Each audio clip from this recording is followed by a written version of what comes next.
ప్రకటించే క్రీస్తుని వాళ్ళు కూడా ప్రకటిస్తున్నారు కనుక మనం ఎవరినైతే దేవుడి నుంచి అంగీకరించాం అదే దేవుని వాళ్ళు కూడా ఆరాధిస్తూ ఉన్నారు కనుక ఈ సిద్ధాంతాల్లో, ఈ క్రమాలు, ఈ విధి విధానాల్లో భిన్నత్వాలు కనబడచ్చు, కానీ క్రీస్తు నందు మనం అందరం కూడా ఏకమే ఉన్నాము, ఐక్యత కలిగి ఉండాలి. సహోదరులు ఐక్యత కలిగి ఉంటే ఎంత మనోహరము అంటున్నాడే.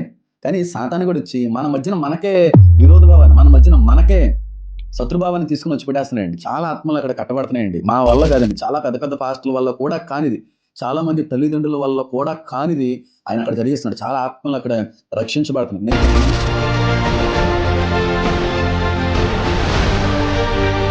నేను అడిగాను, మీరు అక్కడికి వెళ్ళిన తర్వాత మీలో కనబడేటువంటి మార్పు ఏంటంటే, అన్న నేను ఈ కల్చర్లో ఉన్నానన్నా, నేను ఈ అలవాట్లు ఉండేవన్న కొంతమంది లేడీస్ని పేరైతే ప్రస్తావించాను, కానీ రాజప్రకాష్ పాల్ చర్చికి వెళ్ళేటువంటి యువతలో కొంతమంది నాతో ఇంటరాక్ట్ అవుతూ మాట్లాడారు. అన్న నేను అసలు సండే వర్షిప్కి వెళ్ళేవాని కాదన్న, ఆదివారం అసలు చర్చికి వెళ్ళేవాని కాదన్న, ఆదివారం ఆఫీస్ అయిన వెంటనే ఉదయం నుంచి రాత్రి వరకు ఫ్రెండ్స్తో ఫుల్గా త్రాగుతూ ఎంజాయ్ చేసేవాడిని.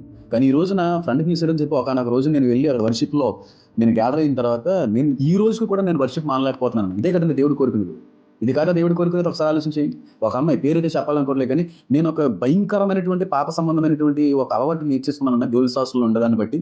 నేను స్ట్రైట్ విమన్ అయినప్పటికీ కూడా నాలో ఒక లెస్బియన్ అలవాటు అనేటువంటిది వచ్చేసింది. కానీ రాజన్న దగ్గరికి వెళ్ళిన తర్వాత నేను పూర్తిగా మారానన్నా, నేను బ్యాప్టిజం తీసుకున్నానన్నా, రెగ్యులర్గా దేవుని దగ్గరికి వెళ్తున్నానన్నా, ఇది చెప్తున్నారండి.